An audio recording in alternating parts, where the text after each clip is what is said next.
हरि ओम श्री कृष्णाय वासुदेवाय हरये परमात्मने प्रणतः क्लेशनाशाय गोविन्दाय नमो नमः। मुखं करोति वाचालं पङ्गुलङ्घयते गिरिं यत्कृपातमहं वन्दे परमानन्दं माधवं वसुदेवं सुतं देवं कंसचारुणमर्दनं देवकी परमानन्दं कृष्णं वन्दे जगद्गुरु। श्रीकृष्णार्पणमस्तु। ગઈકાલે આપણે વિભૂતિ યોગના આખરી ચરણમાં પહોંચવા આવ્યા હતા. હવે બાકીના શ્લોકોનું આપણે પઠન કરીશું અંત સુધી. અધ્યાય 10મો વિભૂતિ યોગ. શ્રી કૃષ્ણાર્પણમસ્તુ.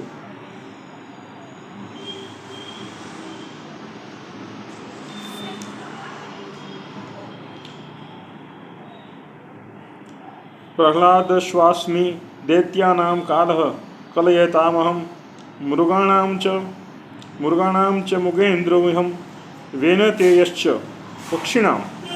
એટલે દૈત્યોમાં પ્રહલાદ અને ગણતરી કરનારામાં હું કાળ છું. પશુઓમાં સિંહ અને પક્ષીઓમાં ગરુડ હું છું. પવિત્ર કરનારાઓમાં પવન અને શસ્ત્રધારીઓમાં રામ હું છું. પ્રભુ શ્રી રામથી મોટા શસ્ત્રધારી કોઈ નથી. માછલામાં મગરમચ્છ અને નદીઓમાં ગંગા હું છું. હે અર્જુન, સૌ સૃષ્ટિઓનો આદિ મધ્ય અને અંત હું જ છું. બધી વિદ્યાઓમાં અધ્યાત્મ વિદ્યા હું છું અને વિવાદ કરનારોમાં વાદ હું છું. આપણે વિવાદ કરીને એમાં વાદ થાય. આપણે નથી કહેતા કે વાદ થયો, બે ઓલા ગામમાં બાપા બોલતા હોય બધા મોટા ગેઢિયા આપણા કે આ બે જણા વસાર વાદ થયો, વાદ. એટલે એમને ખબર હતી કે વિવાદ તો પછી નામ આવ્યું, પેલા એને વાદ કહેતા.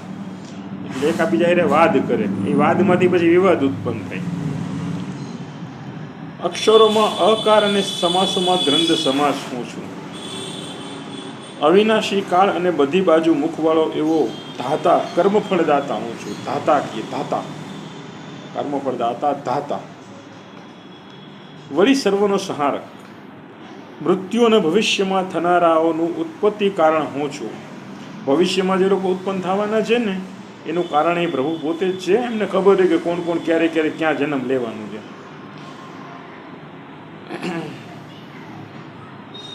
અને સ્ત્રીઓમાં કીર્તિ, શ્રી, વાણી, સ્મૃતિ, બુદ્ધિ, ધૈર્ય અને ક્ષમા પણ હું જ છું. સ્ત્રીઓના 6 નામ આપ્યા છે, 7 નામ આપ્યા છે. સપ્ત પ્રકારે સ્ત્રીઓના નામ આપ્યા છે. કીર્તિ, શ્રી, વાણી, સ્મૃતિ, બુદ્ધિ, ધૈર્ય અને ક્ષમા. આ 7 પ્રકારનું કીધું છે. સામવેદની શ્રુતિઓમાં બોધશામ અને છંદોમાં ગાયત્રી હું છું. ગાયત્રીથી મોટો કોઈ છંદ નથી. મહિનાઓમાં માર્ગશીર્ષ અને ઋતુઓમાં વસંત ઋતુ હું છું. મહિનામાં માર્ગશીર્ષ એટલે માગશર મહિનો આપણો. છળ કરનારાઓમાં જુગાર અને તેજસ્વીઓમાં તેજ હું છું. વિજય, નિશ્ચય અને સત્વશીલોનું સત્વ હું છું. યાદવોમાં વાસુદેવ અને પાંડવોમાં અર્જુન હું છું. એટલે અર્જુનને એમ કીધું કે જે તું મારી સામે બેઠો છે તું મારું જ સ્વરૂપ છું.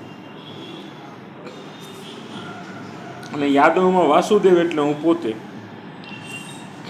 મુનિઓમાં પણ વ્યાસ અને કવિઓમાં શુક્રાચાર્ય હું છું. શુક્રાચાર્ય દેવતાના ગુરુ હતા પણ એ કવિ હતા. શાસકોનો શિક્ષાદંડ અને જીતવા ઈચ્છનારાઓની નીતિ હું છું.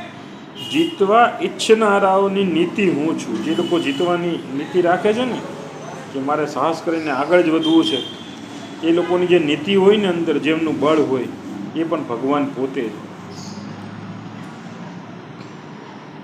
ગુપ્ત ભાવમાં મૌન ને જ્ઞાનીઓનું જ્ઞાન હું છું. વળી હે અર્જુન, સર્વ પ્રાણીઓનું જે બીજ છે તે હું છું. સ્થાવર કે જંગમમાં તેનું કોઈ ભૂત નથી કે મારા વિના હોય.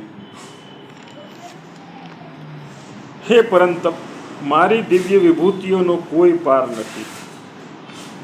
આ વિભૂતિઓનો વિસ્તાર મેં માત્ર દ્રષ્ટાંત રૂપ જ કર્યો છે. જે વસ્તુ ઐશ્વર્યવાળી, શોભાવાળી અથવા બળ કે પ્રાણવાળી છે તે મારા જ તેજના અંશથી ઉત્પન્ન થયેલી છે એમ તું જાણ. અથવા હે અર્જુન, આ બધું બહુ વિસ્તારથી જાણવાની તારે શી જરૂર છે? હું મારા એક અંશ માત્રથી સમસ્ત જગતને ધારણ કરી રહેલો છું. ભગવાન પોતાના એક અંશ, એક અણુથી આખા જગતને ધારણ કરે છે. આખા જગતને એટલે જગત એટલે આપણે ખાલી આ પૃથ્વીને નહીં સમજવાની. જગત એટલે સમસ્ત બ્રહ્માંડ જ્યાં સુધી જેનો વ્યાપ્ત છે, બ્રહ્માંડનો, આ બ્રહ્માંડની પાર બીજા બ્રહ્માંડો રહેલા છે, બધાને પ્રભુ પોતે પોતાના એક અંશ માત્રથી ધારણ કરેલું છે. બહુ ગહન વિષય છે અને બહુ સમજવા જેવો છે. અને એ સમજી જાય એ તમામ બ્રહ્માંડોની પાર પહોંચી જાય છે ભગવાન પાસે. ઇતિ શ્રીમદ ભગવદ્ ગીતા સુપનિષત્સુ બ્રહ્મ વિદ્યાયામ યોગશાસ્ત્રે શ્રી કૃષ્ણાર્જુન સંવાદે વિભૂત યોગો નામો 10મો અધ્યાય ઇતિ.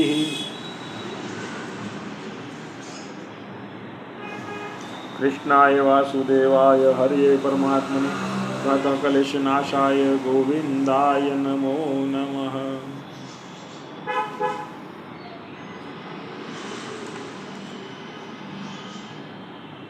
શ્રી કૃષ્ણાર્પણમસ્તુ.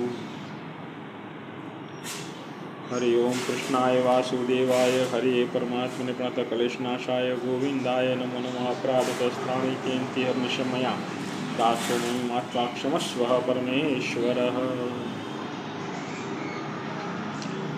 હવે રોજ કહું છું એ પ્રમાણે બોલવામાં કાંઈ ક્ષતિ, ભૂલ કે ચૂક થતી હોય તો કોમેન્ટમાં જાણવા વિનંતી. અને પ્રભુ પ્રેરણા કરે એટલે લાઈક, શેર અને ફોલો કરી દેવા વિનંતી.